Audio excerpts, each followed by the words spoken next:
name's Joe Miller, born and raised here. Lived in Hillview area, I guess, kind of all of my life until I joined the Army at 18. Left for a year, kind of during the whole like Obama drawdown. Came back, National Guard, spent the rest of my Army time here in a little unit out in Litchfield, Kentucky. 2018 kind of rolled around, just got out, kind of bored with the whole Army thing because we were never really involved with a whole lot. Once 2008 kind of took over, I was working with a company named Cintas. It's a pretty big company. Was Fortune 500 actually at one point. And it was the first job I ever got terminated from. Yeah. Well, what happened?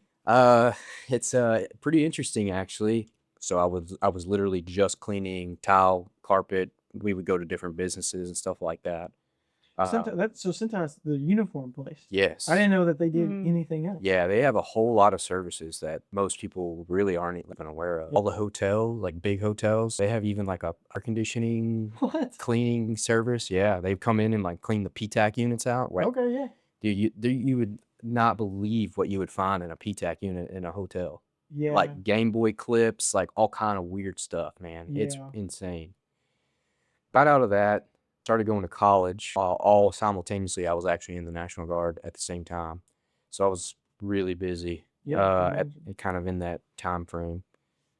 And then as I worked at Cintas, I kind of jumped to a different position, just kind of helping out on second shift, rolling carpet, loading trucks, washing stuff in the wash alley, like the uniforms that people wear and things like that.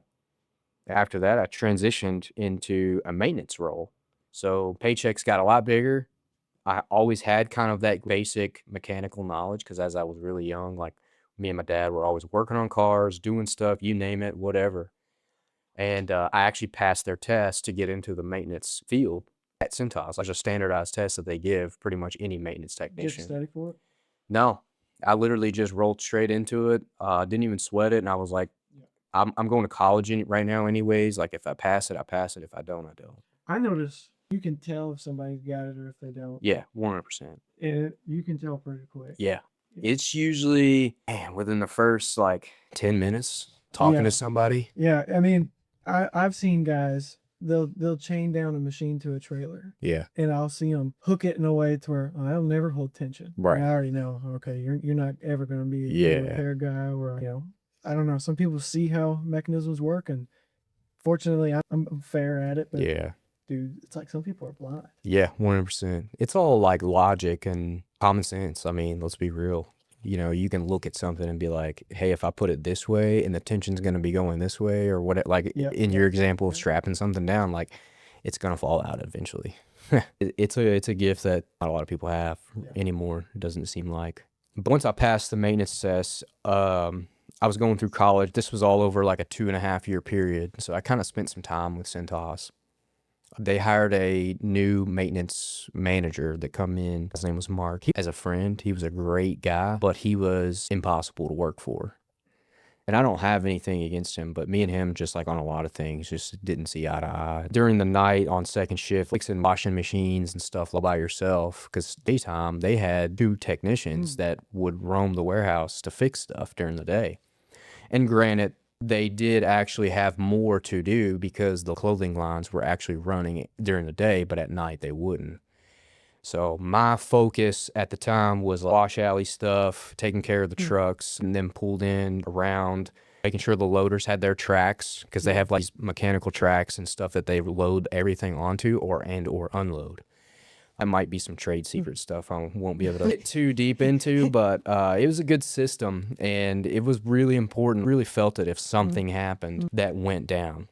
All in all, we were supposed to go to Afghanistan in 2018. I was young, dumb, and I was just ready to go. Let's do this. So I dropped out of college because at the time there was some kind of clause. If you were actually going to college, they couldn't take you with the unit. But I was like, dude, I want to go. So you're still in the National Guard? No, I am not. I got out in 14. This was early years of Cintas leading up to this point. So when I dropped out of college, all this happened after I had been into Cintas for a couple of years. So all in all, how I actually got fired whenever I dropped out of college, I went to maintenance. Me and Mark didn't see eye to eye, so I switched to sales and service. And I switched to sales and service. We were collecting money. We would just drive around as people needed to pay. They would write us a check and say, hey, here you go. So I started carrying my gun with me everywhere I went. And a lot of places were, especially up in like Indiana, Salem, there was some shady places up in that area. Especially if you've got money on you, I understand. Right. And there was never like anything talked about like openly about, hey, like you shouldn't do this or anything like that at all. And I went into the Amazon warehouse up in Jeffersonville. And I'd already been servicing this place at this point for probably 9-10 months, walking in the place. Believe it or not, they actually were putting metal detectors in the building on the way out because they were worried about theft. This whole time I'd been going in there and like rolling up mats and dropping off towels and other stuff and rags because sometimes their maintenance department might need them. Or on my way out, I would take all the dirties to the truck. Well, when I went through the metal detector, they take the cart separate because the frame of it's all metal wire. So it goes off and they go through it and check it. And then you walk through the metal detector. Well, of course, when I had my gun on me, I had a little pocket knife too. It went off. You didn't have a plastic gun on you? Yeah, I know, right? Yeah. So whenever I went through there, a metal detector goes off. Like the lady's like, all right, empty your pockets. And I reached down, I grabbed my gun because it was literally like North American Arms, a little pocket 22 is all it was. Yeah. And it's exactly what it is. Yeah. It's a 5-shot, single shot, like Derringer. It's literally for like, just in case I need to get out of this area as quick as possible and cover my tracks, essentially. But it kind of turned into whenever I felt it, I was like, all right, wait a second. Technically, I'm in a foreign trade zone with a firearm. I'm in the military at the moment. This might not have been the best answer to do. So whenever I pulled it out, I was like, hey, look, I had it in behind my hand. I was like, hey, look, just go get your manager. And she looked at me at first, all confused. And I was like, this is what I've got. You're going to have to go get your manager. And she was like, oh, I'll have to confiscate that. No, that's against state law. You can't confiscate somebody's gun. Like, you're not a police officer. You have no warrant. Like, you can't do that, period. So I was like, that's why I'm telling you right now, like, you have to go get your manager. So he comes out and I have all my stuff like laid out on the table, like phone, wallet, keys, little pocket knife. I mean, it was just like to cut boxes and stuff with. And then I still had my gun in my hands because y'all aren't taking this. They rolled it into this big scene where they're calling the cops and they're blowing it way out of proportion. So fast forward, the cop essentially is like, yeah, you can't take his firearm, but you can kick him off and escort him from the premises. That's fair. See y'all later. I'm in the truck, start driving down the road. I park off the side of the road and I call my supervisor because I'm like, hey, look, this is my account that I've been servicing for the last 10 months. I'm not going to be able to go there anymore. And he was like, wow, what happened? I was like, well, I've had my gun on me for quite some time. I've had it because, we collect money, drive around. He's like, yeah, I understand. He's like, hey man, just don't worry about it. He's like, just continue out your day. He's like, I think you're good. You did everything the right way. We'll take care of it. Flash forward towards the end of the day, Patrick, the actual service manager. So you have like a service supervisor, service manager. So your boss's boss. He calls me. He's like, hey, what happened? Same story. He's like, all right, don't worry about it. We'll pass it up to HR. We'll have somebody else cover the route. He was like, you'll be fine, man. You're good. Don't worry about it. All right, cool. Start doing the day. 2 days later, I get a call from corporate up in Cincinnati, Ohio. And they're like, hey, we have to suspend you until further notice. So I guess this thing from the Amazon level had escalated to a point where there was this big ordeal going on between them. I had no idea, like, this was such a serious thing. SWAT came out, Yeah, I mean, it wasn't just, there was nothing even along that lines because, other than like being in a foreign trade zone, which it didn't seem like a big ordeal to me at the time. I didn't really break any law. Amazon up there in Jeffersonville, they'd never had anything posted on the doors that said, this was back in 2016-ish, around there, 2017, somewhere around through there. And I didn't do anything. I walked into a building essentially that never had anything posted and they didn't like it and walked me out. That's essentially what it boiled down to. I'd never stole anything. A guy there they have a point of contact that I talk to all the time. He was like, I had no idea what happened, but this is where it's gone at this point. And it was out of everybody's hands. It was like the bureaucracy was taking over. It doesn't matter at this point. It's going in between corporations. They suspended me with pay, but it was like a percentage Yeah. based kind of Mhm. thing. So I got paid, I don't know, it was like $800 a week for like a month and a half straight. Yeah, it was pretty nice. I'm not gonna lie. I actually went to work at a race car shop here local at that time, Fast Chassis in Mount Washington, because I kind of, knew how to work on stuff. Race cars were kind of a big part of my life at the time. Had any wrecks? No, Not yet. no, not at all, actually. Surprisingly, knock on wood. But yeah, I don't have any wrecks at all. So how did you get into race cars? I had a Mustang when I turned 15, actually. I had to take my dad with me to go buy it. I couldn't drive it yet legally. We met some guy like way out in the middle of nowhere, here in Kentucky. It's nothing but straight like farmland. Yeah, I've always kind of liked the Fox body Mustangs, growing up, my dad had one. It was a good time. Bought this Mustang, stared at it in the driveway for about 2 months until I turned 16 to get my permit. At that point, every night, as soon as I got home from school, I was like, hey, Dad, we're going for a drive, I know insurance can be a little expensive when you're a teenager with a sports car. Well, here's the way I kind of got around that whole ordeal was they actually made 4-cylinder Mustangs back then. Oh. So on paper, on the title, it was a 4-cylinder Mustang, but somebody had put a 351 Windsor and it had aluminum heads. It was probably, after I put nitrous and stuff on it, it was probably like a high 6-second car in the 8th mile. I mean, it was pretty quick. It wasn't nothing to laugh at. That's kind of how I got into the whole race car scene. We would go street racing when I was younger and stuff all the time. Again, knock on wood. Never got caught doing anything. Never got caught doing anything. Yeah, I did do things, but Did your dad race, or so you said he does the electrical stuff that you guys work on today? So he's always been involved with cars and stuff too. Yeah, he's been a gearhead his whole life too. Ever since I can remember when I was young, he always had like Mercury Cyclones and Mercury Cougars. He was a big in that era of like 68 to like 71. Mercury had really nice muscle cars, that was the pinnacle of the muscle car era, and he grew up in that time frame, so he loved that stuff. And it kind of obviously just rolled over to me, but we've all been kind of gearheads our whole life. My dad kind of kept evolving what he would be willing to learn as times changed, because a car from the 70s versus 2025, that's a big difference in a lot of stuff going on. How long has your dad been in the mechanic industries? I know he's been a ASE master technician now for a little over 28 years, 30 years total. I think I would say 43 years roughly now, 42. He'll be 60 in February. So that's a lot of experience between you two. Yeah, there really is. I'm thankful for it.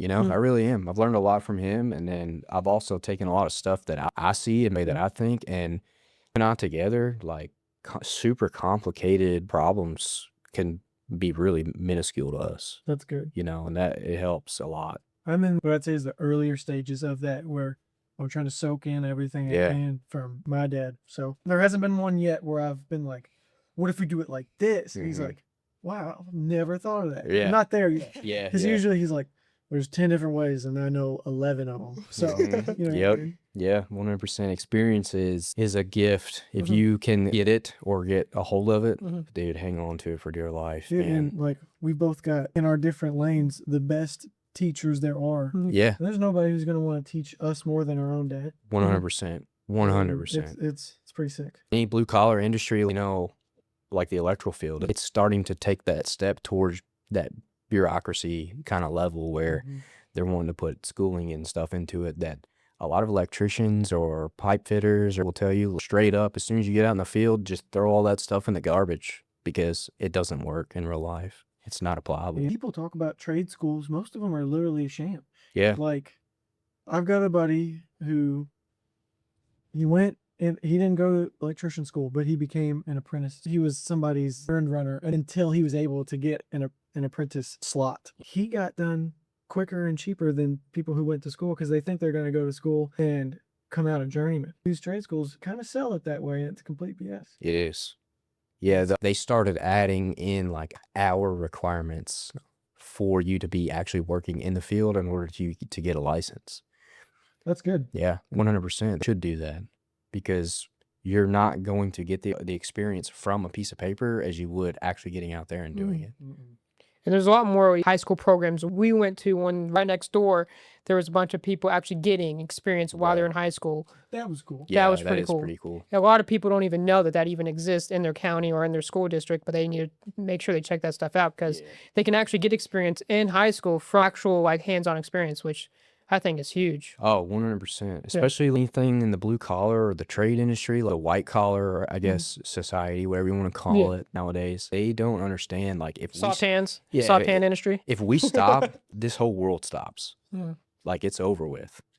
Right now is a good example of that. Like, I would leave a family event. Hey, power company's calling. They think snow's coming. They need to stay open. And somebody's like, man, that's gonna suck. You're staying out all night. I'm like, you're gonna be glad that I did, so that the service truck, when your power goes out, can come reconnect that. Exactly. Line. And when your car breaks down, Joe's gonna get his hands dirty. Right. You know, so I'm gonna shovel this 12 foot of snow that we got to get it out of the way, so I can actually get it in our building and start figuring out what's wrong. People, they grow up, they turn on the tap, they flip on the light. And they think it's just there. Yeah. It's not just there. Nah, it's not. They flush the toilet and their turd leaks. Like, oh, you never have to think about where that goes. Yeah. Well, when it breaks, somebody's got to fix that line. I don't like doing that. Yeah. Yeah. We stay away from those at X Fitting Solutions. Yeah, it's a good thing. There are things that you do stay away from in every blue collar trade, I feel like, for sure. Yeah. What are some of the stuff that you like to stay away from your shop? I know you're more gas and diesel, but that was where I was gonna go with that. The light duty and like industry, as far as diesels go, man, is just so much. It's not worth it to me. A lot of people don't even need it. Like a light duty diesel back in 2005 and 6, okay, I could see a reasoning behind that, but with how efficient things have gotten in the gas side of things, as far as like a lot of these bigger engines, like Ford with their 7.3, I think GM's coming out with like a new 8.1. Some of the bigger engines like that, they perform better than like 2006 diesel. What's the purpose? Like, why do you need 1,000 foot-pounds of torque in a new 2026 diesel truck? Like, at that point, you might as well just buy a semi. They're cheaper. Ain't that crazy? Yeah, they're cheaper. Why would you go down that route? You can haul more legally, you know? If you really have to have that much, like, to pull something, you should probably just go ahead and get a semi, man, and be done with it. That's not a bad outlook. Yeah. It's not a bad outlook. It's going to go one way or the other. The trucks are going to be kind of like at a pinnacle of the point to where it doesn't matter, and people are just buying it for the fluff versus having a semi, or vice versa. Like, eventually semis might go away, and then people are going to be using these pickup trucks to haul commercial goods at that level. What do you think of the new electric semis? Actually, I am the second person in Kentucky to ever drive one. Really? Yeah, I actually have pictures and everything of me driving one. I believe you. A company called BYD has supplied General Electric, GE here in Louisville with, I think now it's like 6 electric trucks that they run in short hauls. For the very reason in short haul only is because they just don't last. But as far as performance, they're great. You have instant torque. They pull the weight perfectly fine. They stop the weight perfectly fine. It's just really their limitation, in my opinion, right now is literally the range. I think the battery packs in them things weigh like 20-something thousand pounds by themselves. So that eats into your towing ability. 100%. 100%. Because that's a fourth. Yeah. You have to meet DOT's requirements. Like, if you're at 80,000 pounds, you know, I think a regular semi weighs somewhere around like, and don't quote me on this, but like 13,000-ish. And you get an electric one and it's like 23,000 pounds for like the small battery style. And you've got 80,000 to tow without a heavy haul permit, and your truck's taking up, you know, 13,000 pounds more than what a normal semi would weigh. That's a lot of goods for certain things, for certain industries. Yeah. So it has its pluses. I think it will become a thing in the local environment, but I don't think it'll ever make it to long haul. I don't either, because they'd have to sit there. I know that a Tesla or whatever can charge up in 20 minutes, but that semi is going to take an hour or more. Yeah, it's probably more. With the chargers we had, it was like a 4-hour minimum. You get to like, I think 80%. Yeah. And I mean, they're on a time window anyway. It becomes such a problem that they would always have a spare truck at the facility that we were hauling from back and forth. So that way, if one of the batteries did die or if it was getting low, you could switch and then constantly have one extra in case anything happened. Yeah. So, what's a part of owning a shop that nobody talks about, but common reason for failure in mechanic shops? like to fail as a business? To fail as a business, to get burnt out and quit. I mean, wherever you want to take that. Okay. 2019, I started with me and two other partners, a mechanic shop called NCC Motorsports. We were right here in Hillview. COVID kind of happened. It happened pretty good. I didn't really even see kind of like where the whole COVID thing was even going when we were all running this business to kind of like together. We had one silent partner, and then me and my other business partner, like we were there from the day in, day out, like operations. Yeah, money man and two guys on the floor. Exactly. At the time though, we were kind of like working on the race car stuff too, more than anything, but we were kind of sliding in a lot of the mechanic stuff around it. And then we kind of quickly realized like, hey, we're good at this mechanic stuff because obviously we had all kind of really worked on a lot of things. I had a lot of experience. Dad had a lot of guidance too. Like I was talking to him, like, you know, I would prefer to go this route versus working on race cars really, because the whole race car thing at the time was really just burning it out for me. I mean, it was a really quick thing, I guess, from 17 to like 2020 that I really like was working on them for like a professional career. And I was like, man, this kind of sucks, honestly. It really does. And it's not even really like working on the race cars. There's always some kind of like massive problem or thing going on with the car that you constantly have to be attending to, but that's neither here nor there. In 2020, what kind of separated us was like we all had different visions of like what this was gonna look like. The other friend of mine, his dad wound up passing away while COVID and everything was kind of going on. So silent partner kind of like completely stepped out of the picture, you know, understandably. Yeah. And once kind of COVID happened and our parts supplies completely like stopped overnight, we were like, what do we do? Yeah. You know, we've got this building. The people that we were renting from at the time didn't care. They were just like, where's our money kind of thing. We couldn't get anything done. Out the door, get paid. You know, parts supplies were halted completely. We kind of started finding a route towards like the mechanical side of things more than the race car side of things because it was more of a need than a want. And then all of a sudden kind of like we had this breakthrough in the mechanical part where it was like, hey, we can still make a living and be here. And we did continue that to 21 up towards the end of the year. And then finally, like me and my other partner would come to a crossroads where we were just done. We were just burnt out, constantly dealing with part supplies, you know, and you probably know more than anybody too, like the business is such a roller coaster, man. You have months where you're like, dude, this is great. This is awesome. And then I see why I got into this. Yeah. And then 2 weeks later, you're like, dude, I'm gonna have to file bankruptcy. Yeah. Yeah, I mean, we see it all the time. It can be the middle of summer, and let's say that some of your big production builders are bone dry, but then the next week, it's like, hey, I need you to do 15 final grades, and by the way, sod's coming tomorrow. You're like, okay, now you get back to it. Yeah. And for seemingly no reason, it'll come in these swings. Well, good thing I got some maintenance. I can get that guys some hours this week. Yeah.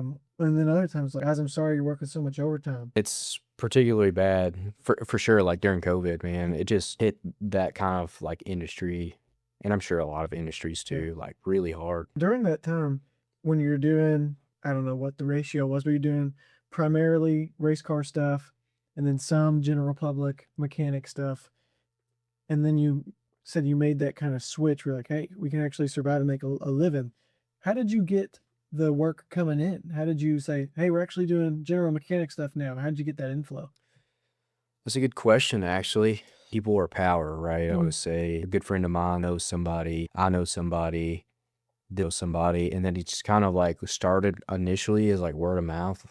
Like people knew, our friends, family we had a shop, and they were like, hey, you know, you do an oil change, or we put an alternator on, or this and that. And then it kind of like over a quick period during COVID, because everybody knew that we were still working. Yeah. Like, we didn't really care what was going on. And then people started showing up. And, you know, they had all this money because they're still getting paid and they're at home. And we kind of like this, you know? Yeah. So it really, like, in that 6-month period where we kind of just like, flipped from race cars to general mechanic stuff, and it like lit up like a match pretty quick. And just word of mouth, people getting out. A lot of stuff, people had like projects and stuff that was just sitting in the driveway, like an old truck or whatever. Now they have time off. They can do something with it and they got some money. Hey, we'll just take it up here and have them work on it. And not to mention those COVID grants going every which way. That's why I was like, oh, I got this COVID grant. Time to tune up that old race car. Yeah. Yep. Yeah, 100%. We were kind of late on that end. Like, there was a lot of PPP loan stuff that were being forgiven in that time frame. And, you know, at one point where we were like really nervous about like what was going to happen, I was calling in to like, hey, do we apply for this? Is this something that we can join? And they were kind of like pretty much kick rocks because we ain't got no money left. Yeah. We just kind of got stuck on our own. So we had to do something, and we had to do something fast and turn it into that mechanical style versus working on race cars. Man, that was the ticket to stay alive for a little bit. Even though we still had like some race car projects in the shop at the time, the cars were going in and out of that place all the time. So it kind of evolved really fast. So it's kind of off in left field with that question about failure and stuff. But where I guess I was kind of going with that was try not to get burned out. Burnout's probably, for me, has been the number one because I have failed at this already. And we just got burnt out with the switch and the chaos of everything going on in between that time frame and period. Me and my other business partner were just like, we're done, man. We'll come back to this later because COVID just kept for a year and a half. It just didn't stop. And now here I am, 2024. What's that? 3 years later, stupid enough to do it again. Yeah. Do you think this is where you're gonna stay? Yeah, I think so. I enjoy it. It's me by myself. It's funny, actually, my business partner that I was in with, he is the maintenance manager of a electrical company, and he sends vans to us all the time. We're on pretty good terms. Oh, yeah, him are still best friends. That's good. We still talk all the time. I go to his house all the time, but he's always too down to our shop, dropping vans off for us to fix. And there was never like business and personal. It's always been separate, you know, always. It is. You just got to take it with what it is, man, because like I was saying earlier about the maintenance manager, you know, that guy, he could be my best friend for real. But like, I just couldn't work for him, man. Yeah. It is what it is. It ain't no hard feelings. Yeah. It ain't gotta be like that.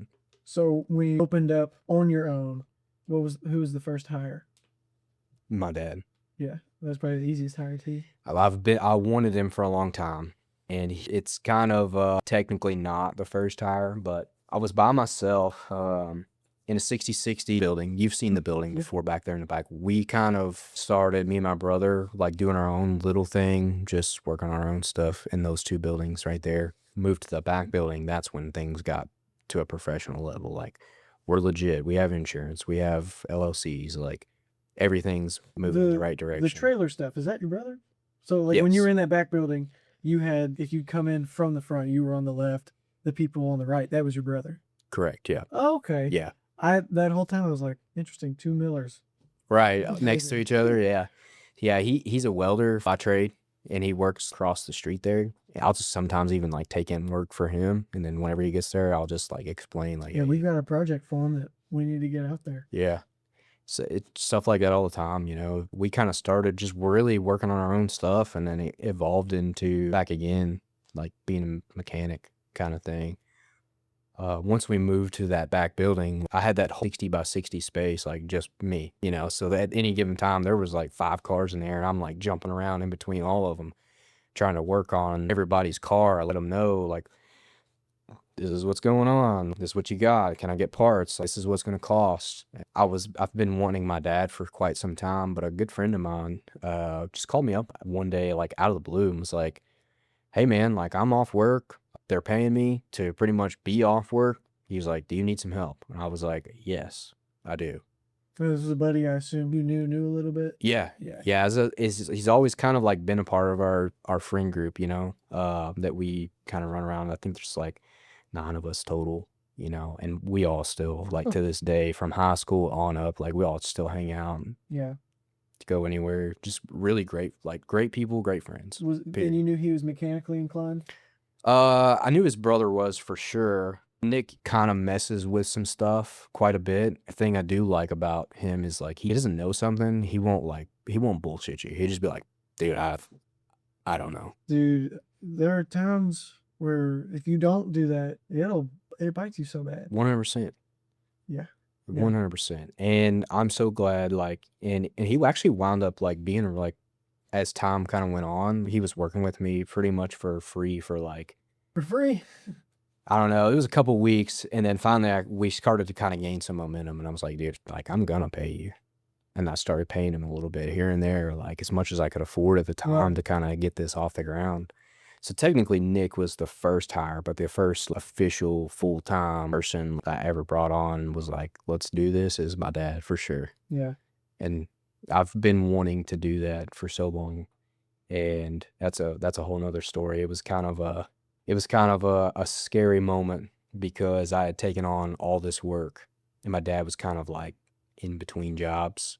He was already having some problems where he was working at before. It's kind of evolved over a long period of time, and he was just kind of done up there where he was working at. I won't say the name because they're good people too. They just Was it a mechanic shop? Yeah, it was another mechanic shop local, and he'd been there for like, I don't know, a long time.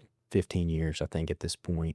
He had left for a little bit, came back, and don't get me wrong, like they're still good people and everything like that. But I remember telling me, he was like, I'm gonna be there Friday.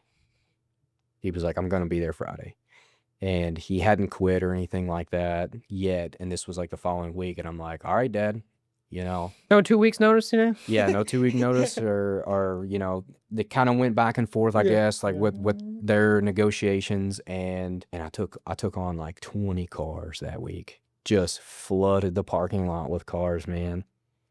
And I remember swinging the door open Thursday morning, and there's literally like, I think at one point we had like 21, 22 cars in that week, that the following week we were gonna have to like get some stuff done, or these people are going to be mad at me, kind of thing. He came like right on time. Right. Yeah. Right on time. How dads do it. Yeah.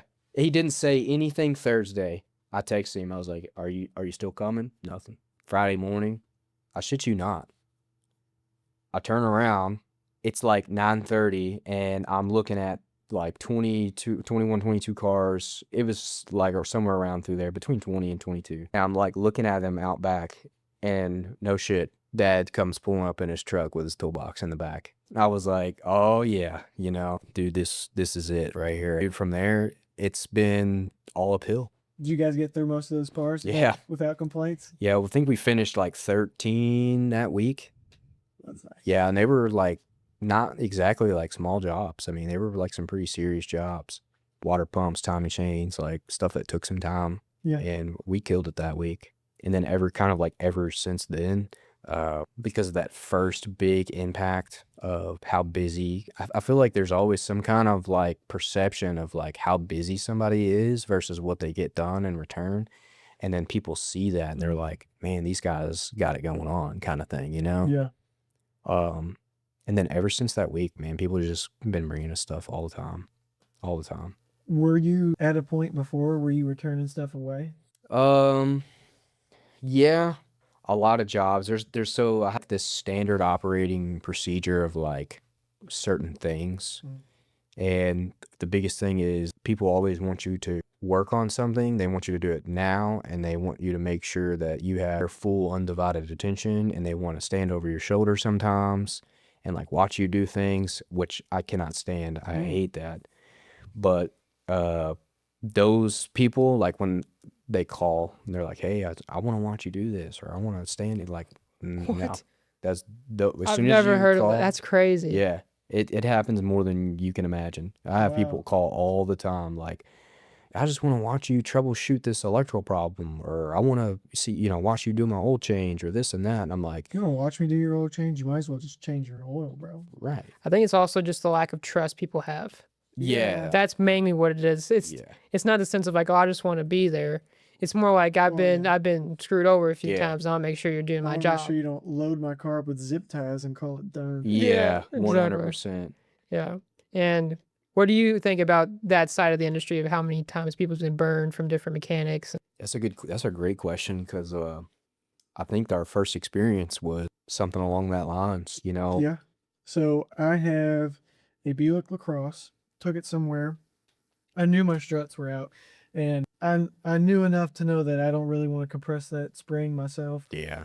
and deal with none of that. So I knew it was out. Sent it out. He's like, nope, it's good. He's like, but I replaced your wheel hub or something. I don't remember. I got it back, drove it around. It's like, no, this is still got the same problem, but whatever. I'll just fix it myself later. And then I end up going to meet my now wife, but at that time my fiance. We're gonna go meet our wedding photographer, and I from 65 turn onto Gene Schneider in Indiana, Yeah. heading towards Charlestown Road, and I feel just a little wobble. I'm like, oh shit. I'm like, I'm already at a point where it's like 2 miles to the next exit. I'm like, I really don't want to pull over the side of this highway. Just let me get to the exit. And it gets just a little bit worse, and I'm like, just let me get to the exit. Yeah. And I think I pushed it a little too far, but I turn off, and boom, I hit, the wheel goes across 2 lanes of active traffic, doesn't hit anybody.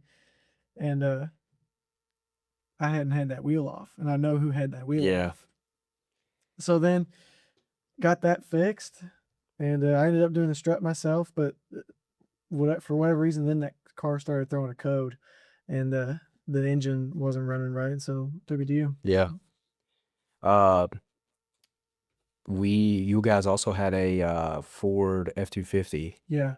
that supposedly all the plugs were changed. That was like what your dad had said. Yeah. Yeah. And come to find out, I think it was 2 or 3 of them in the very back. It's a Triton V10. So the spark plugs, they break off in the head all the time until you do it the first time. So if it has original plugs in it, 99% chance they're going to break. And we started kind of like going through it and get to like the first couple ones in the front, everything's going smooth, and we start getting into the back where it's really getting tight and hard to get to. And man, every one of these plugs start breaking off in the head. And I was like, this is interesting. So they actually make a tool for this, and it's like an hour-long process for each individual plug. They've got like a sheave, you slide the sheave down over top of the plug, and then you screw this thing down on it, and it pulls like the porcelain piece out of it, and then you can go back over top of it and then pull the actual plug itself, because it breaks off in the threads in the cylinder head. And every one that we were pulling out always had that blue dot on the plug. And I was like, it's weird, because all the cylinders that were actually had a misfire in that truck were all the ones that were in the back. So as we were pulling them out, we kept looking at them. I was like, man, these are Ford OEM plugs. Like, these have not been changed ever. That was another mechanic who we ended up not being a fan of. The same guy who was like, hey, to make your repair. It was at a time when we didn't have a lot of trucks, and like we needed it. Yeah. And he was like, hey, to make this repair, I got to cut something off. And he cut the emergency brake off. And I don't know if that was necessary or not, but yeah, that was a lot of work to that truck. Really, to like get it back going. And it wasn't even like, man, when we got finished with it, it was so smooth. It runs like a dream. Yeah, I was like, it man, runs like a dream. I wouldn't even mind having like buying one of these now at this point. It's going to get a flatbed on it next Flatbed? week. Yeah, awesome. It got to a point where it was just rusty. Yeah. So, I mean, we were worried about putting a pallet in the back of it, thinking that bed was going to fall apart. So, yeah. So, we're like, I think it's time. Yeah. I mean, you know, going back to the question, because that was kind of like his and I, like our first experience. It can build good relationships and trust immediately. Like, the mechanic industry is kind of like a lot of used car salesmen. There's a lot of slimy people out there. There really is. And it's good to them to say that they did something if it's not a problem, But in our mind, like people who know are going to be honest, are going to be like, man, this might be a problem. Mhm. Let's have that conversation. Let's have the difficult conversation. This might cost more than what we initially had said. Like your communication on that level, just to be honest and straight, it's like, that's unmatched. Because if I tell you like, hey, that's good, and you drive down the road and the wheel falls off, that's my character now. That Yep. there's a flaw there that has to be addressed, and then you're gonna have to have that hard conversation that's not what you said it was. Yeah. You know, so it doesn't even get to like just like, is it about the money? Yep. To me, it's about the character. Like, are you going to be an honest person? Can I trust you? If I call you, will you be here at this time? Yeah, and that goes a long way just in business in general. I just don't see how all these mechanics can even stay in business because word travels fast. Right. If you screw someone over, like a lot of people's going to know about it. Yeah. And you're not going to get repeat business. And I feel like most mechanics in general, even most people in the trades that are business owners, most of their like business comes from word of mouth and referrals. Yeah. So if you really soil that, I don't see how. Yeah. And I've just been very, very surprised on how many bad mechanics and untrustworthy mechanics I've gone through. Right. That I'm like, I don't know how they're still in business. Yeah. And it's like that with all kinds of stuff. That's with all But I kinds do of stuff. think mechanics are like a particularly notable example. 100%. Yeah.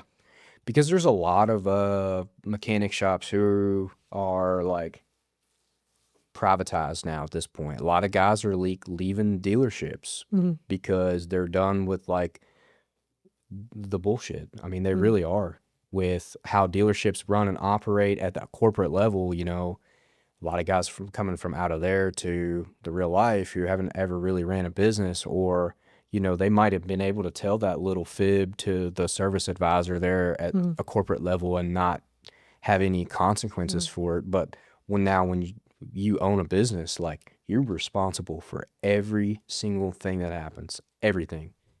It's not that guy's fault. It's not that guy's fault. It's not the technician who touched it yesterday. When it leaves here, it's got my name on it. That's what it is. Nobody else. What really inspired you to become a business owner rather than just working for a shop and having more stability versus, you know, having full control? That's a great question, man.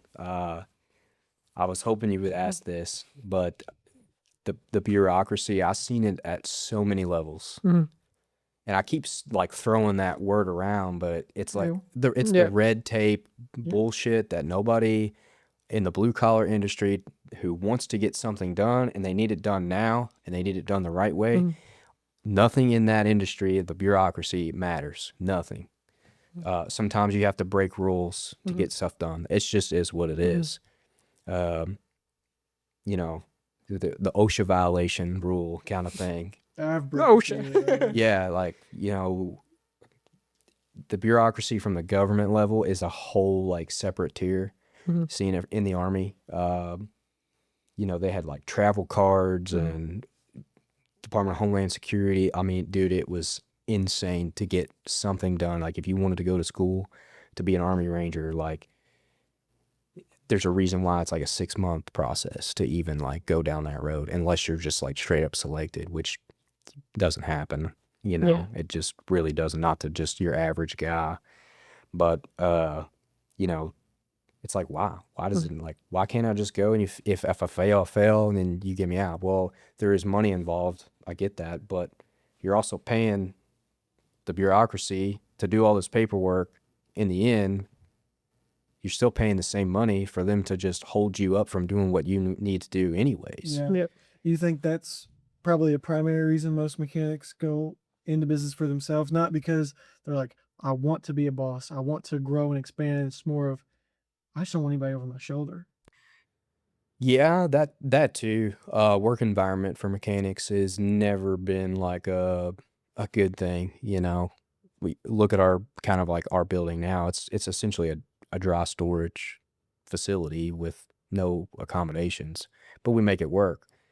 Now, the dealership level guys, they have a lot of accommodations, but it becomes a work environment problem at that point, where, you know, the service writer or the manager of the service department may have to follow like these guidelines and hit these numbers, and then it becomes like a corporate level bureaucratic thing, and then it gets fed back into the guys who are actually doing the physical work, and they're kind of like, hey, this is not what I'm here for. So when they step back and they leave, yeah, I think that has a lot to do with why so many people are starting their private shops. But when they do, they might not exactly be ready or have that character development just yet to take ownership of everything that happens. What was your biggest surprise or something you weren't ready for? Ooh, that's a good question. Since this is my second go around now, I would say the difference in market as far as, when we had our first shop, I think our labor rate was like $95 an hour, something like that. I mean, it was dirt cheap for 2019, 2020.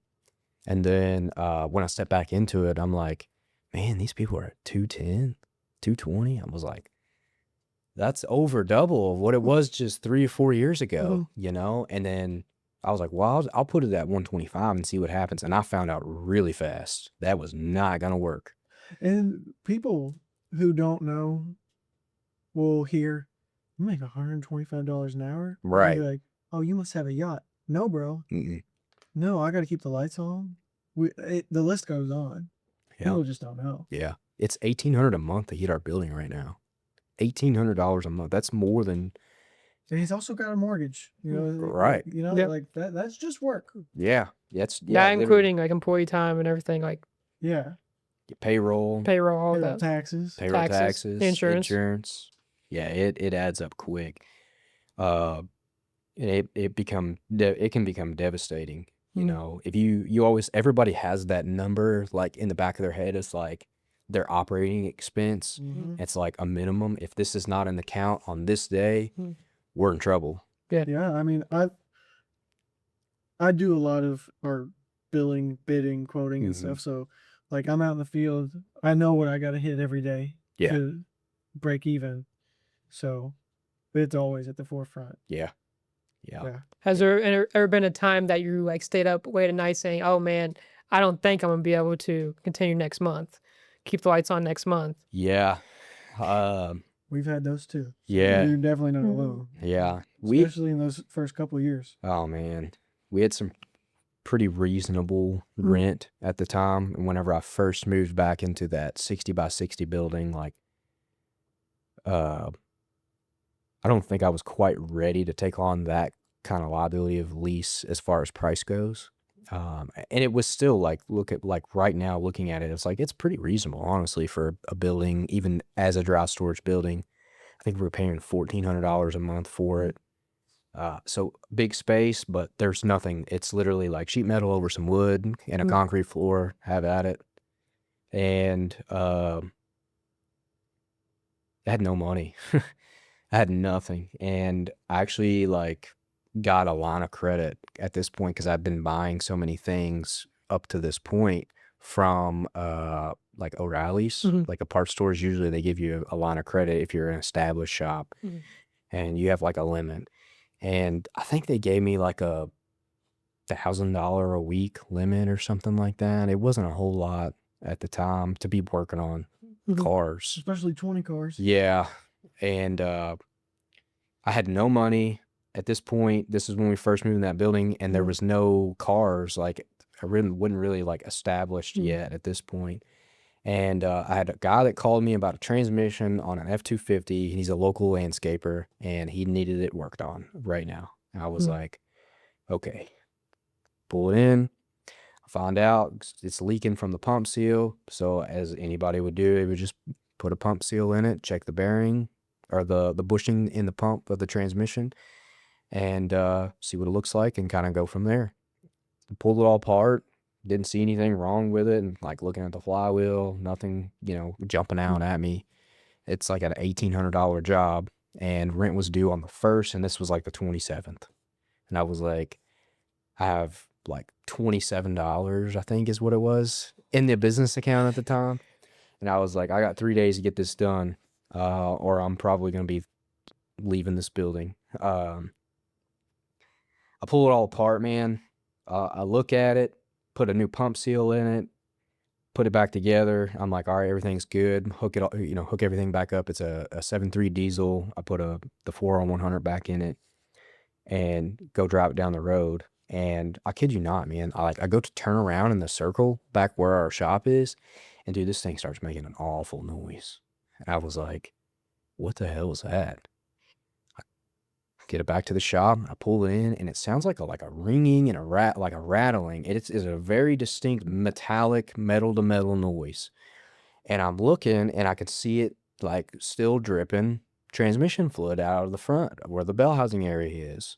And I was like, So I pull it back into the shop, and I'm looking at it, and I was just like, the clock's ticking, man. This night suck here pretty quick.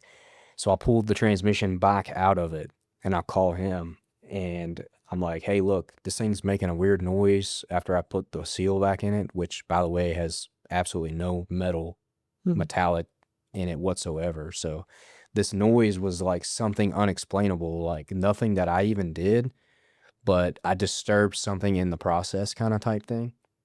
And that model year, I had bought this program, and you look up like all the TSBs for this model year, and it comes in through like a cracked flywheel. And I started reading through it at the time because I don't really like typically know diesel stuff all that well.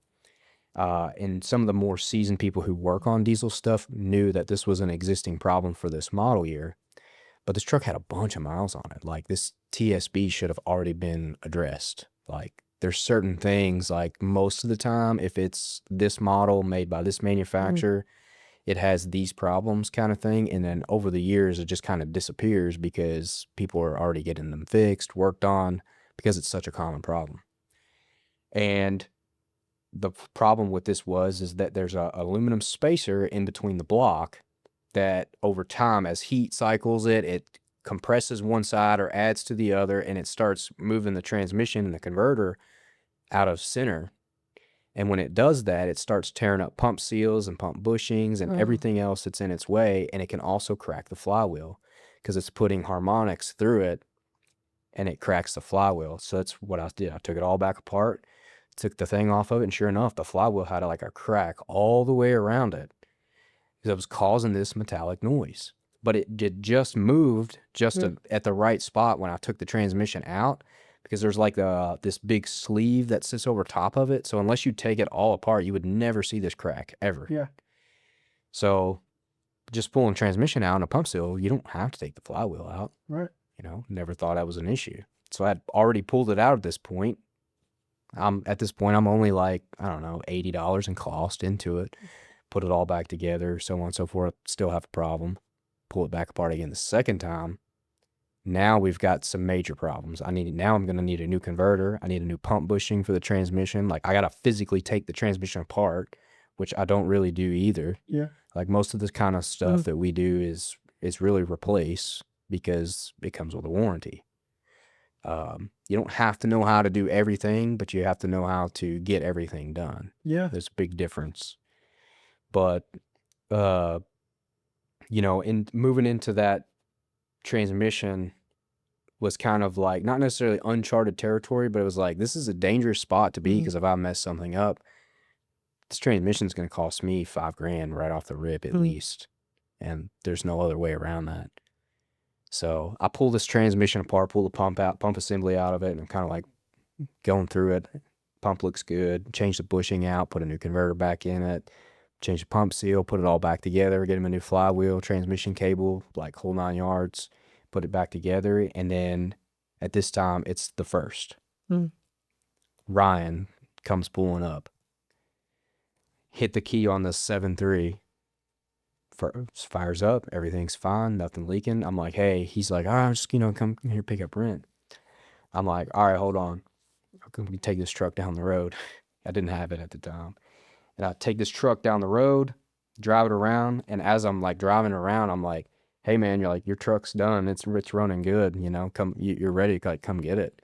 And I had so much confidence in that I'd found that problem when I pulled it in and I shut the key off and I let it sit there to see like if it was gonna leak, and it wasn't like the guy only lived right down the road. He just come pulling up, handful of cash, and he hands it to me. He already had the money. He was like, "Dude, I gotta have my truck," you know. And I only charged him like $1,800 to do this, and put it all together. He come and got it that night, paid me while the guy who was picking up the rent was there. And I literally just took it from him and then gave him 1,400 of it, and I had $400 left to pay for parts and everything that I had. But I had a week worth of line of credit. So you know what I did? I paid myself for that job. My dog, yeah. I was like, man, this was so like stressful at this point. I was like, I think I earned this one. Yeah. We'll put that's cutting it close. Yeah, we'll put this next week on O'Reilly's. You know, and sure enough, man, it was literally the next day. There was like a couple of like small jobs come in, able to pay the parts bill, no problem. After the end of that week, and it was good. But I was like, there was just something that I knew about it at that time was like, nah, this is my money right here. I'm taking this one home. Yeah, it's the satisfaction of it. My dad had to force that one into me. I wanted, because for a while I was working for free and he didn't even know it, because like I do payroll, and he kind of was like, you can't do that. And I was like, no, but I want you to buy this or buy that. Yeah. And so it is hard, man. It's really hard. I worked at the first business for free for about a year, and then this time for about a year and a few months, you know, literally for free, just to get it off the ground. And be able to put that money back into the business to buy equipment, knowing that the future would hold, like, I want somebody else to be here with me. You know, whether that be my dad or another technician that I would hire in the future, like, they're going to need these certain things or nobody's going to want to work here. No. Yeah. You know, like, I don't know, like excavators and skid steers and stuff today, a lot of them have like heat and stuff. But put a guy snowing, shoveling snow in one of those with no heat and see how long he's going to want to do it. That's real. It's kind of a thing, yeah. It's real, because, you know, well, I'll go work for so-and-so. They've got heated cabs. Yeah. So no, that's very real. Gotta spin it to make it, man. Do you think that the philosophy parents have is kind of changing, where they want their kids or push their kids real hard to go to college? You think that's changing? Yeah, I do. And I feel like I see it a lot too for people like us whose parents are like blue collar, you know, people. And they've kind of seen also at the same time that bureaucracy level of like what happens behind the scenes. And deep down, I think a lot of them know like they don't want that for us. They just don't. Yeah. It's not going to get us anywhere fast in the future. You know, there's so much waste on like everything that comes with like that level of bureaucracy and bullshit that comes along with it. Not to mention, I mean, college goes up. I know U of L for a fact increases price 10% every year for tuition. Yeah. Which is crazy. That means every 10 years it's double. Yeah. That doesn't even, nowhere else does that. How are they outrunning the average inflation? Yeah. But yet. And so it's like you go into some cases $200,000 of debt to get a degree that pays you $45,000 a year. Yeah. And then by the time you pay for a house, if you choose to get a nice car, pay for a car, you're going to be paying that thing forever. And yeah. I'm seeing a lot of younger people who I feel like when I was growing up would shit on dudes in the trades. Oh, yeah. In middle school and high school, you'd see a welder or a plumber, they're like, man, that would suck. And I feel like it's flipped. Yeah. Now it's like, oh, pencil pusher. What a sissy. Yeah, 100%. It has. Hard work's coming back around. And it needs to, because, you know, we still have a shortage as well. Yeah. We still do have a shortage. And we're going to. It's complicated as certain things have gotten, like, over the years, whether it be from, you know, bureaucracy. And, like, I know nothing about your all's industry, but I'm sure you guys have to pull permits for stuff all the time or whatever, you know, like, if you could just show up to a job site and just do something, like how much time would that save? Oh, it'd be nice. Like, I mean, thankfully, most of the time, it's pretty simple. There's a standard government entity that it used to suck. You used to have to call, and the people on the other end, uh, almost always, it would take 30 minutes of a phone call with someone who you would swear was brain dead, just to be like, yeah, this is where I'm going to dig. It's this address. all right. That call would take 30 minutes, but now I can punch it into a computer and somebody will get out there and locate it. But yeah, our biggest red tape would be that, but thankfully it's become a lot easier. Right. Yeah, it's everything changes so fast, and if you don't keep up, like you're just going to be left behind. It is what it is. And it creates unnecessary work Yep. for everybody along the way, vehicles changing as far as like how computers are being integrated into like some of the newer vehicles in the 21st century, like Yes. a Cadillac Escalade in 2026 has more written coding in each of the individual modules and the computer modules inside of a Cadillac Escalade than an F-35 fighter jet does nowadays. Like, how do you as a mechanic or an engineer step into that realm? Yeah, they're know? trying to really separate, make everybody go to the dealer to Yeah. get anything fixed. That's what it is. They're trying to become a monopoly in every Yeah. sense. Yeah. Yeah. And there's a big like lawsuit going on with all that right now, like right to fix your own stuff and everything like that. It's big in our world. Yeah. I mean, it's rough. bigger in the farmers' world. 100%. And Yes. farmers know a little bit about everything, dude. Yeah. A guy knows how to weld, drive a semi, work on his own stuff, and dig some dirt. He's kind of a one size fits all person. He knows how to literally create life out of dirt. Nothing. So. Yeah, farmers are cool, man. I've learned so much from some farmers in the past too. But I don't know. What do we do at this point? Yeah.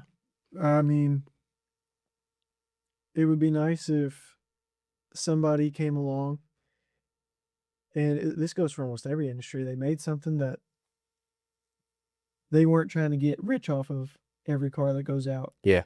Or something that's actually going to last. Yeah. I thought all the time, like, what if we made a company that sold refrigerators like they used to, that sold blank like they used to? I mean, I've heard that most car manufacturers make their money off of selling parts. Yeah. Is that true? Yeah. A lot of times in like the used car dealership market, I've kind of dabbled in, talked to, understood how that kind of thing works. A lot of times the dealership will take a quote unquote loss, but then the mechanic shop will make massive profits on parts. So they have one as a tax break, one as a profit center, but they're still the same people that own it or run the business. That's why like a lot of used car lots, you'll see like they always have some kind of service like behind them, side them, Yep. similar name, you name it. Like they're not stupid because they know where the money's at, and they also at the same time know how to buy something. A lot of times what I see here lately happening is these used car dealerships will go to the auction. They'll buy something that they know is a piece of crap, like just a dumpster fire, and they'll clean it up, put it out on the lot with that problem, but then sell the customer a warranty with it, like an aftermarket warranty. And then whenever they drive it down the road and something catastrophic happens, the customer calls the dealership that they just bought it from and says, hey, this thing just blew up, or it's got some major problems, or whatever may have you. Well, because they sold them this warranty, they can say, hey, don't worry about it. We'll handle it. Just bring it back. They take it right across the street from their other business to the mechanic shop and say, fix it. So now they've just made this massive profit on the backside from the actual dealership, because they didn't have to do anything other than clean the car up from an auction and sell it. But in the mechanic shop, they sold them an aftermarket warranty. Well, now the mechanic shop's getting paid from an aftermarket warranty to fix the problem that they bought it with. Third-party warranty? Yeah. Got it. Got it. So it's kind of like, so the insurance or warranty company is the one who really eats that. yeah, they're going to be the end user. And well, the customer, they don't know what's going on. Yeah, they just say, well, I just bought this car for $20,000 with a warranty, and then now they're fixing it for $399. They might have like $100 deductible or something. But what's $100 if you just made 10 grand off a car you pulled out of the auction and didn't even have to do anything, but you knew it had a problem, and then you just kind of shoved it out on the lot and then let the customer figure it out and bring it back and then circle it in. And now you made money off both sides, where you've made all this money at the dealership too, and at the same time you pass it along to your other shop that you also own, and they made money from the warranty company. Yeah. Earlier we hit on that me and my dad, X-Bang Solutions, found you through a business card at O'Reilly's. What else do you do to market yourself other than doing good work that makes people want to refer to you? Family and friends have been a good thing. You know, like I was saying, my best friend that owns, he kind of operates the maintenance side of stuff at the electrical company. He's always sending us stuff down. Dude, just a few of those can float somebody's whole business. Yeah, in a lot of cases. 100%. A lot of times it starts going around like in circles, where if it's a pretty decent sized company, like people start kind of talking. They're like, hey, who do you use to fix your car around here? And next thing you know, is like 2 or 3 months later, I'm getting calls from people within the company, like fixing their own stuff. Yeah. And it just kind of evolves from there. And then they know people, and then kind of word of mouth gets out from there. But the original get-go was the business cards at the auto parts store. Yeah. I don't know like how that even became an idea of mine to begin with, because you don't ever see like business cards at the auto parts store. And I'm like, put it this way. If you want to buy a gun, where do you go? You go to a gun store. If you want to buy a new car, where do you go? The dealership. Right. If you want to fix your car, you go to the parts store. I feel like you probably get a lot of dudes who are like, I can fix it. They get in there like, I can't fix it. Yeah, 100%. Or it's people that have an idea how to do it, or they just don't have time. They're fairly mechanically inclined, but on the back end, there's certain things that you have to do that they don't have the equipment for. Yeah. Like steering angle sensors and stuff like that. Sure, I mean, anybody could put one in. That they just pop off, and you put the new one on, and then you plug it back in. But the last time a guy did that at his house, his brand new 3500 Dodge truck, he brought it to me because everything in the truck quit working, and he didn't know why after he fixed it. And I was like, pull up on the scanner, steering angle sensor is like 395 degrees out of whack. And I'm like, whoa, what happened? He's like, well, I did this, this, and this, and I replaced this shaft. I'm like, okay, well, you did a good job there, but did you keep the steering wheel straight, like, whenever you did this? And he's like, no. I'm like, yeah, that's what happened. Is that steering wheel spun, and the angle sensor thinks that you're trying to drive the truck backwards. So whenever you put it in reverse, none of like the power door mirrors don't work, like the backup camera doesn't work, the headlights are like pointed outwards. I mean, it's just like weird stuff. And he's like, dude, I have no idea what happened. I literally just did this, and then all this happened. Was it an easy fix on that one? Yeah. I just literally like put it in the scanner, and then, you have to relearn the steering angle sensor, put it back to 0, and then everything started working fine. Cool. But it's just stuff like that where like, man, like really, like most people aren't so like stupid that show up to the parts store because they're already trying. Yeah. They have some form of general knowledge to be there. And then at some point, they just kind of throw their hands up and they're like, man, this ain't for me. Yeah. So let's call the mechanic. And then they start asking the parts guy, well, who do you recommend? We had sat on your business card because we went in there. I don't know what we were grabbing. Let's say it was oil. Yeah. And he was like, we've been needing a new good mechanic. So he had been sitting on it until something came along that we couldn't fix. Yeah. So it's a good play. Yeah. We need to find a place like that. Where do the guys who are thinking about building a website go? Stuff like that. Yeah. Mm-hmm. I know the first one I did on by myself, I used Weebly. Yeah. Yeah, it was simple back then. You just kind of paid the monthly subscription. I mean, it's like anything. Yeah. Anybody can do it. Anybody can do it. Right. If you see my website, I'm sure y'all would laugh. Most likely. But yeah, But it's okay. Guess what? I had one. I wasn't a website builder. I'll tell you that right now. There's a reason why, like, if I need something done, I call you guys. Like, if I want something dug or if I'm going to build a house, I'll be like, hey, I have no idea where to start because that's not my forte. I might know a little bit about how to run a skid steer. Like, I've driven one before, but I guarantee you, like, you guys, I'll call you guys or you're going to get it done. Yeah, when I need to snap off some spark plugs, I'm calling you. Yeah, that's it. That's what we're here for, you know. Everybody has their own like niche of what they do and what they do the best. Yeah. What would you say was the single best piece of advice you got when starting a company?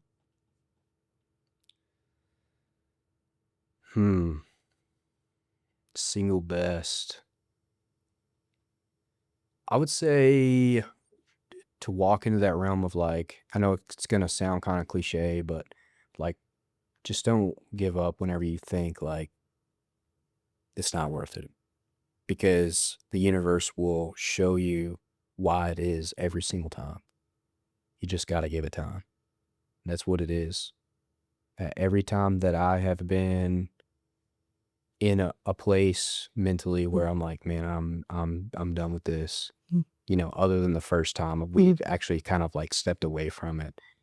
But going back to it, you know, it's like now isn't the right time, but I'm not done yet. Kind of mentality. And I would think that was probably so far has been the best piece of advice I've taken and ran with. And then always, of course, always like just being honest, you know? Yeah. People who can do something about it or have the power to will always respect your honesty over you just trying to make something seem like what it's not. It's like, you know, I'm not a diesel technician. All right. I told you all straight up. Yep. And you were like, hey, that's cool. We've got a bunch of gas stuff you can work on. I promise. Yeah. You know, it just is what it is. I'm not going to sit here and be like, yeah, we'll work on your diesel. And the next thing you know, like, you guys are mad at me because I don't know what I'm doing when it comes to putting injectors in a Duramax. Just I've never done it. Don't want to, really, to be honest. I don't think diesel's the future. Not with all this EPA stuff going on right now. Yeah. I don't know if that's going to get better or worse. We'll see. We'll see. Yeah. We'll see. See. What has been a piece of advice that you got that actually steered you in the wrong direction? That's a good one. Yeah, that is a really good one. QuickBooks, my first interaction with that. I had a really older gentleman steer me towards like the desktop version. He's like, whatever you do, don't put it all online. We did. We actually got the desktop version, and it was the worst mistake of my life. It was such a headache, and it cost us like, I don't know, $3,600 or something to get like our first year taxes at our business like all lined out, because it was such a disaster with doing like the desktop version over like the QuickBooks Online. Yeah, I mean, that was probably, if I could go back and say that was probably the first and definite one that I remember for sure. Second one would be, I'll add to that. Oh yeah, please do. Yeah, please do. Yeah. There is a such thing as growing too fast. You know, we all have kind of like a realm of what we can handle. And it's not to say that it's a good thing and or a bad thing, but too much too fast can be devastating. And you always hear it all the time, like, well, you can scale your business like tenfold over 3 months. Like, come on, man. Like, you don't want that. You really don't. No, because you want to build that genuine relationship with the people along the way. So that way, when something like does happen or you need that person to trust you and like what you're doing, there's no question about it. And you miss a lot of that stuff on the back end scaling that fast. Yeah, I've seen that. You Yeah. know, I'll want to assemble a new team and hire a couple guys, and it's like, oh shit, they all suck. Yeah. And then I'm having to follow behind them to clean up their shit, Yeah. do their work right. And there was a good example of that. I won't say the name of the company, but we do work for a big production builder that works in several states. And by no means do we do all of their work, not even all of their work in Kentucky, not even close. But we were speaking to one of their reps, and they're like, yeah, this one company got too big too fast, and their quality of work went to dog doo-doo, right? And now they don't do any work. Yeah. And now they don't do any work for us. So yeah, it can bite you. Yeah. And at the end of the day, like, what was it worth it? Would you have rather been kind of like kept at that small to medium growth, like where you're just kind of steadily gaining and not taking on too much liability too fast? They might still be working today. Probably still would be. You know? Probably still would be. Yeah. It's the downfall of a lot of people, I feel like, or a lot of companies, I should say. That's why I always kind of give you that rule of the thumb, like, well, most businesses failed in the first 5 years, but it's a true thing. Like, if you haven't put like your first 2 years in, like, banks won't even look at you to loan you any money. Like, you pick up a bank and the first question they're going to ask you is, how long have you been in the business for? That is the first question. Yeah, absolutely. There's a reason for it. So time is everything, man. We get impatient with like certain things all the time. You know, it's like, well, I had this problem last week. Why is it still a problem this week? Kind of type thing. I run into that all the time. It's like I run around like a chicken with its head cut off, and I will stare that same problem in the face just because I haven't got to you yet. I haven't got to you yet. And that'll drive you crazy. It does. I'm particularly bad. Pretty bad ADHD sometimes. But I do that. Like, if you ever see me like in the shop, it's usually like my dad, and then I have another guy that like works for me right now who helps out. And it's like I'm bouncing like back in between them two and like on the phone with customers all the time, because they are the core of what is happening in the shop. Like, they're doing the work.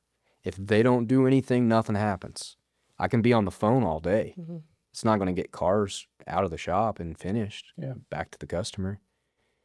They're the ones that tell me, they relate the message. And a lot of times, like, whenever they're telling me something, like, I'll be right next to them looking at it. Like, is there something else that it might need?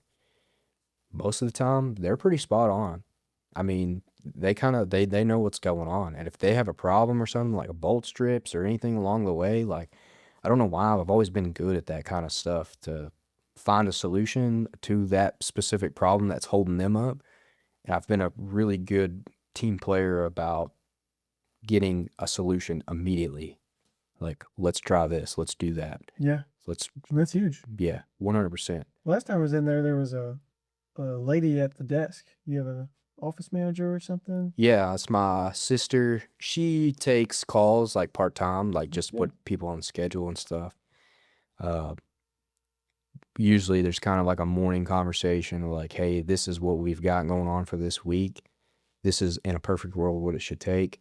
Maybe look at these days to schedule people to get in. So that's been a big help, to not necessarily communicate with the customer about what's going on with their car, but to at least someone there to have that voice of like, hey, get it here this day. If you can, we'll get it taken care of. Versus me just not answering the phone because I'm torching a nut off of a header stud or something. Yeah. You know, and then it kind of starts like, well, those people didn't answer. Like, I'm not going to call them. The first thing they do, they call somebody else. That is so right. Yeah. That's spot on. Yeah.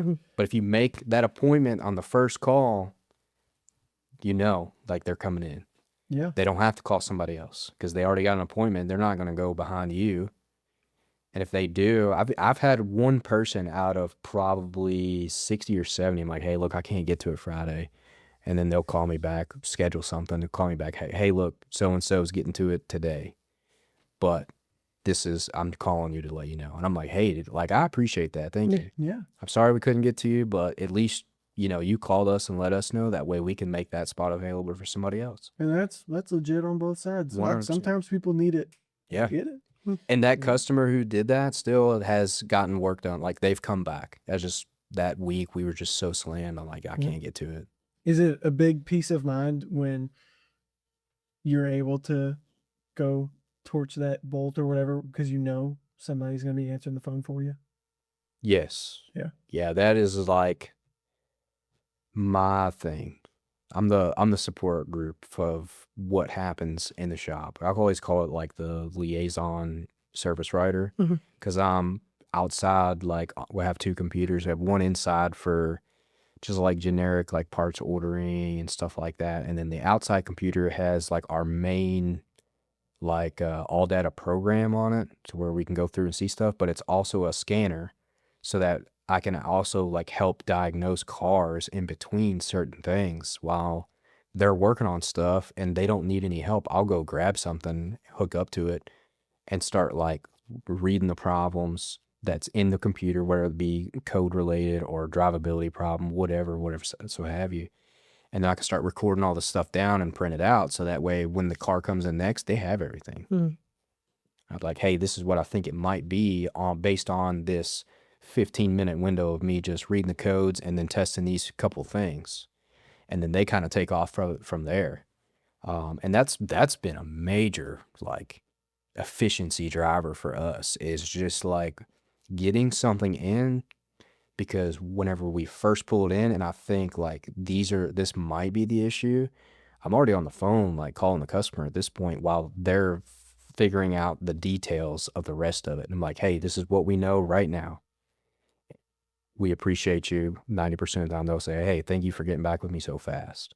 And that's what people like, really, on my end of things, is how fast can we get it in? How fast can we get it figured out? What's it going to cost? Those are the only two things that people care about in the mechanics, is like, how fast can you get to it and what's it going to cost? Yeah. And you guys do really good about that, because there are plenty of times in the past where we'll take something in on a Monday and it'll be Tuesday of the following, and we ain't heard nothing. They haven't even looked at it yet. It's like, well, why are you sitting on it? Yeah. If you schedule something, I feel like there's like a 1 to 2 day window. Like, you got to look at it. Yeah. Find something out about it. It may not have to be like totally all the way down to the core like problem, depending on how complex it could be. But you have to have an idea of where you're going, because at that point, like, you can't just call and bullshit people. It's been there for 2 days. You can't be like, hey, your rear axle's leaking, but the problem they brought it in for was it had a misfire. Then they're going to be like, why are you looking at my rear axle? I want you to fix the misfire. Yeah. And that's where time on target comes into play. If you have a general direction, like, you write the stuff down, you start scanning it and getting the information, then you start deciphering it. And depending on how complex a problem, like electrical problems can take a long time, That's why people call all the time, every single day of the week, and they're like, hey, how much would you charge to figure out why my car has a draw or a drain on the battery after I shut the key off? And I'm like, I can't give you a price. It could take me 3 minutes. It could take me 3 hours. Yeah. We have our versions of that. Yeah. It's like, how much to dig a pond? Mm-hmm. Well, you might have rock. It'll be, I can give you a ballpark if we don't hit rock. Yep. Or I can give you a ballpark if you don't have fiber optic cable that feeds the business park 8 miles down the road running through your yard. Yeah. Yeah. Yeah. It's a hard conversation to have with some people, because you have to convince them that they're not writing a blank check, but also at the same time, you have to make your money, Yeah. And that's the hardest part, is walking that gray area in certain situations like that. It was like, hey, usually, how I kind of like explain it to people, I'm like, most of the time, like 99% of problems electrical, we can figure out within a 3 to 5 hour period. Like me and my dad can get very complex in a lot of these new modules and systems within a 3 to 5 hour period. But that pays off for experience. Dad's been doing it for a long time. I have a really good like eye for reading like diagrams and understanding like how certain systems work and what they're supposed to be doing at any given time and moment. So when we come together, man, it's just like we can find a battery drain in a car in like an hour and a half, like a serious complex one, where like multiple systems are going down or something like that and causing other things to work the opposite way. I mean, there's so many weird things that can happen in a new car. It's crazy. Yeah, the dynamic duo, you got the Yeah. power couple. So Like 100%. Fergie and Jesus, Yeah. Fergie and Jesus. Yeah. So if somebody was starting a mechanic shop, but they didn't have the dynamic duo, and things do take them longer, or they're less experienced, how would you best recommend that they proceed? Learn as much as you can. Yeah. There's definitely on like the back end, there's a lot of programs and stuff out there available for like private shops and technicians to learn like certain things. If you feel like you're struggling somewhere, or that might be like your type of niche thing, you just don't really know how to break into it. A lot of shop owners, man, like if you just call them, and you're from another shop, they'll be like, yeah, dude, like come by and check the place out or whatever, That's cool. And I find it weird when people don't.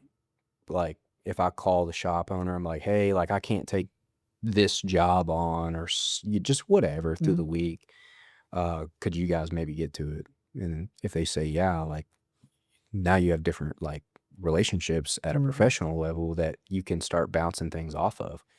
And right now, like I think I'm supposed to go to like a seminar from an electrical guy that's really good out in Bardstown, Kentucky, here in a couple weeks. Like another mechanic? Yeah. He teaches a class on like how to do like an oscilloscope, with our specific scanner. Like I know like how an oscilloscope works and what it's supposed to be used for and stuff like that. But a lot of it too is also like learning the technology that's being put out for us. Like I just bought this scanner 2 weeks ago. Like I don't know how to use everything on it yet, Right. But this guy here, he's had an established shop for a long time. He may have had one for a year, and he already has been running through and using it on a daily. So that's cool that a lot of people don't want to give out those secrets because it's like then you could take more off of my plate. Yeah. But you don't feel it's that way with a good percentage.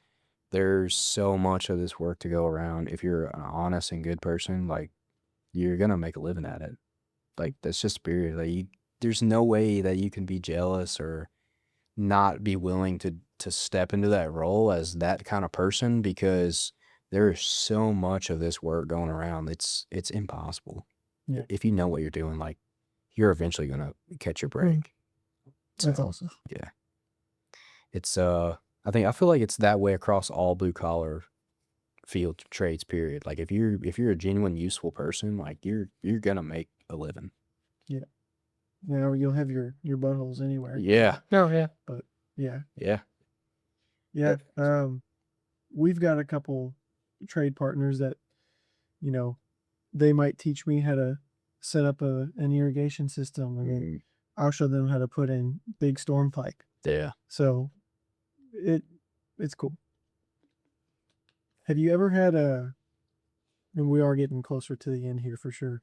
Have you ever had a customer that you had to make a hard ethical decision around? I fired a lot of them. Customers? Yeah. Yeah. Especially when we was working on race cars. They're hard people to work for, man. They always know everything. Like kind of one of those things like, well, why aren't you doing it? If you wanted your car this specific way, I'm telling you, like people would want certain things bent, like tubing in a certain radius and like do certain things. I'm like, that's impossible, because if you start like bending certain like tubing, as in a certain radius, if wall thickness isn't thick enough to bend chromoly tubing, it'll start kinking the pipe, which is an automatic disqualification and your safety cert. Mm-hmm. Done. So if you start welding all this stuff together, trying to fix it, and it's just like a lot of times I don't think what they realize what they're asking for sometimes is impossible. You know, I've seen things go for like people would charge somebody $1,500 to mount a seat. It was like, well, on like a certain car, like depending on how the seat is sat in there, that seat, the bottom of the seat level is multiple different levels. So you have to build something from scratch that match each individual level so the seat is physically flat in the bottom of the car, but the floor pan does this. Yeah. And it has to be secure. Can't move. Has to have 5 points of contact. There has to be a seatbelt through it. How do you start making all this stuff work in a seat? Well, that might take 5 to 10 hours of physical fabrication and labor time. There's your justification for a $1,500 seat mount, but they don't see it that way. Yeah, that's exactly what they see it as. There's like, well, it's just 4 bolts. You just bolt it in the floor, right? It should take 35 minutes to an hour. Yeah, try it out. Yeah. Try it out. That's a good point. You know, and I'm not saying every car is like that. But, right. You know, you definitely have certain things kind of in that realm. And man, the race car guys, dude, they're just like, me. Mm. I got to have it done right now. Race season's in 4 hours and I need 140 hours worth of weld work done right now. Yeah. It's like, it's what has been your favorite vehicle to work on? Favorite? That's a good question too. I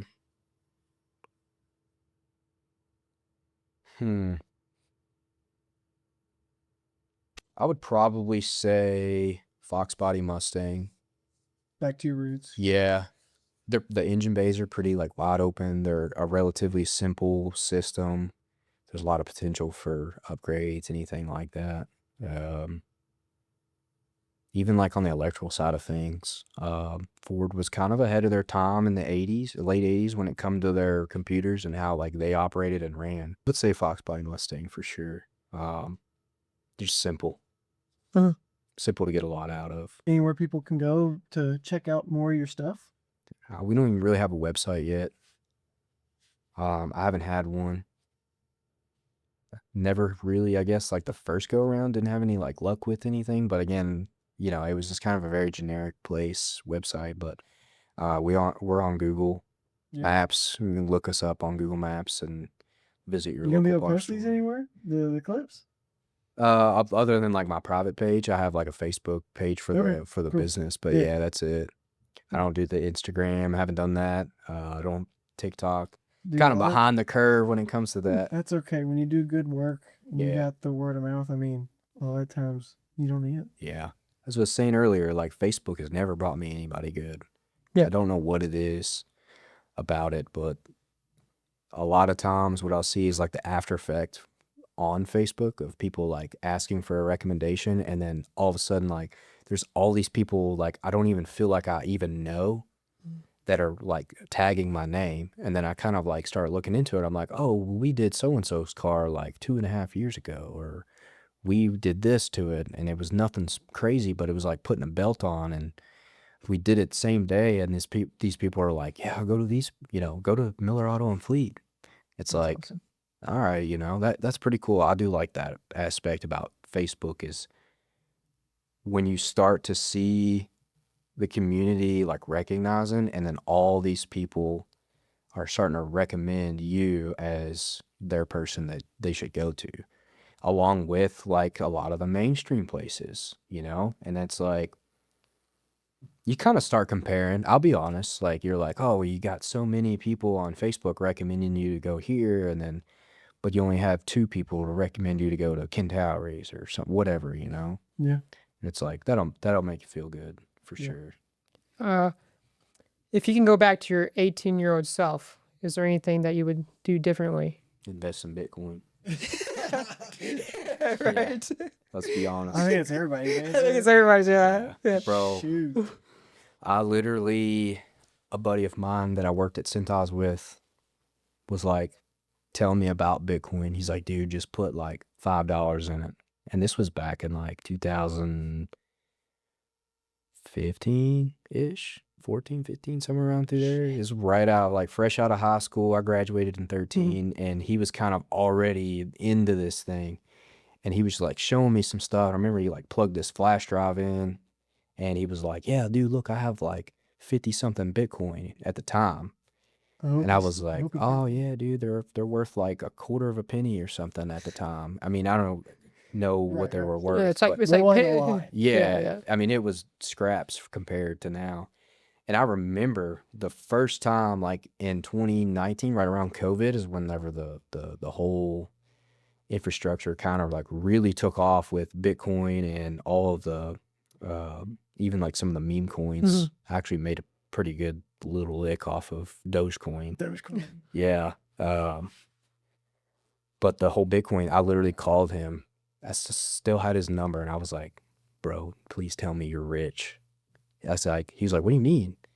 I was like, please tell me you have Bitcoin. And he was like, bro, I sold it all before. He's like, I called him. I was like, I remember you telling me to buy this back in like 2015, and I did absolutely nothing about it. And I was like, but I knew you already had a bunch of it. And he was like, yeah. He's like, it had went up to like $1,000, and he had cashed out at one point and had like 50 grand. So he's like, I made good money off of it. Don't get me wrong. He's like, I just didn't think it was going to be all this. He's like, I would literally have been able to retire, and my family and the family after that would have been able to retire had I kept those 50 Bitcoin. I was like, man, that's a tough one. I don't know what I would do. Yeah. Oh, I know a guy whose dad, he swears up and down that his dad had a, like, the dates are wrong, but like in the 80s had a flash drive full of them, like 100 plus of them. That's wild. And then he lost it. And he said that he, like, when he heard about it as an older man, he's like, oh my God, Bitcoin's still around? Oh my God, it's worth 50K a pop. He said he tore the house apart for 2 weeks, never coming it. Wow. Ugh, heartbreaking. Yeah, made I think it was a little over 27,000, I think, off Dogecoin. Yo, yeah, that's a good lick. Yeah. I hit a pretty good lick on it. I literally got bored one day. Like a good friend of mine was like, get on Robinhood and start like investing your money. This was like during COVID, like, because we had nothing else to do. Let's gamble. Yeah, I was like, pretty much like, let's gamble. And I was like, I'm just gonna do something stupid here, and I put like $1,100 in a Dogecoin, and I just sat on it, just completely like walked away from it. Yeah, I didn't think about it. Yeah, I didn't even think about it. And then it was like 2020, like late 2020, somewhere around through there. It got up to like 75 cents, I think, at one point. And I wound up selling, like catching it and selling it like 57 cents. And I bought it at like 0.0013. I put a lot of money into it, dude. And I was like, this is awesome. Yeah. And after taxes and everything was like all said and done, I literally got like 27 and some change out of it. Sick. That's freaking awesome. Yeah, literally I was kind of like going through a financial like crisis at the time, following like shutting down the shop. And I literally, that was like my ticket to buy like my own place, my own house. I had to move back in with my parents essentially after all that. But that was kind of like my ticket to get back out. So it worked out good, man. No, that's awesome. Yeah. Yeah. I think this has been a great episode. I think so too. Is there anything else that you want to close with? Anything you want the people to know? Quit buying new crap. All this new stuff that they're pushing out the door, man, is the worst possible, like as far as a reliability standpoint, what the customer can do from their level to operate and physically be able to work on their own stuff that they purchase. 2026, anything, don't buy it, man. You know, it's going downhill. It's going downhill quick, like really quick. Cheaper components, more complexity, more plastic. Yeah. I mean, so in my kind of situation, you know, when we need to add to the fleet and expand, if you were in my shoes, what would you do? That's a good question too, because you know, you guys rely on having that availability of equipment to move forward because stuff's not gonna last forever. There's a gray line there where like something is no longer an asset and it starts becoming a liability because you're constantly working on it, you know? Um, I would say there's definitely like the better of the like choices um to have something in a production level. And like I don't know a whole lot about like your guys like industry, but I would say like it'd be going to buy a modern day Toyota versus buying a GM right now.